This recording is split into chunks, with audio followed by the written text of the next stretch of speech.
Bonjour, c'est Pascal, votre spécialiste Feng Shui. Aujourd'hui, je vais vous parler de vos peurs. Je parle ici de peurs chroniques que l'on va confronter dans une situation, un contexte qui va se reproduire, se représenter plusieurs fois. Alors, il y a plusieurs sortes de peurs. Par exemple, la peur de la maladie, la peur de manquer de quelque chose, la peur de perdre quelque chose. Il y a la peur de parler en public, devant une assemblée grande ou petite. Il y a d'autres peurs encore plus graves, je dirais. C'est la peur dans une situation de harcèlement. Dans le harcèlement, on peut être confronté à une personne de manière répétée, sur un temps très long, par exemple au travail, et c'est un gros stress. Le harcèlement, en plus, ça peut démarrer très jeune. À l'école, par exemple, c'est une situation relativement fréquente et on ne s'en rend pas compte forcément quand on est adulte que nos enfants peuvent être confrontés à ce type de situation. La peur, c'est un gros frein, en fait, à notre évolution. Il faut la dépasser pour avancer. Et une aide est bien utile dans ce cas-là. Alors, comment est-ce qu'on dépasse sa peur? Comment dépasser sa peur? Ce que je fais, moi, en premier, c'est chercher la source de la peur dans le Feng Shui personnel. Et j'identifie le ou les secteurs où va se produire un déclencheur de la peur. Pour cela, il y a toujours un déclencheur externe, en fait, ou qui paraît externe. Pour cela, je regarde dans les étoiles volantes. Le secret est toujours dans les étoiles volantes, en termes de Feng Shui. Et selon le type de peur, je vais installer dans le secteur en question des remèdes. Alors, j'utilise souvent une association de pierres, par exemple.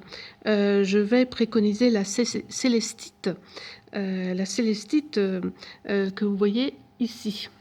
Alors, ce petit morceau, tout petit, et la grande.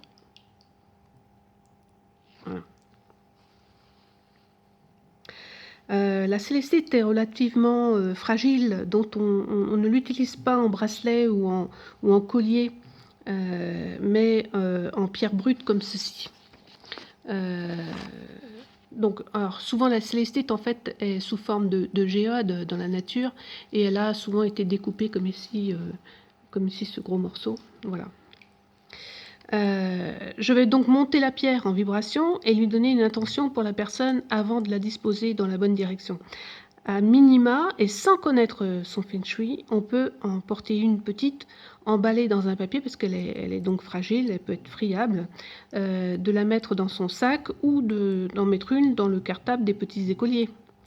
Donc la célestite est une des armes de dissuasion que je préconise dans les cas de harcèlement, et ça c'est efficace. Ensuite, la rose des sables. Alors, la rose des sables, c'est plus connu. Donc voilà un gros morceau, voilà une toute petite. La rose des sables, c'est une forme de sélénite, c'est un gypse. Elle est fragile aussi à ne pas mettre dans l'eau ou sous la pluie. Hein. La rose des sables, je la préconise en cas de peur panique. Par exemple, quand on se réveille la nuit avec une peur de perdre quelque chose, quelle que soit la chose. Pareil, je lui donne une vibration, une intention pour la personne avant de la positionner dans le secteur de la source du problème, toujours de la source.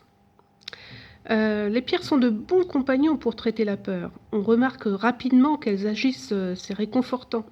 Imaginez que votre harceleur change d'attitude en face de vous. En fait, il aura perçu que quelque chose a changé chez vous, même si vous vous êtes pas vraiment tout à fait rendu compte vous-même. Voilà.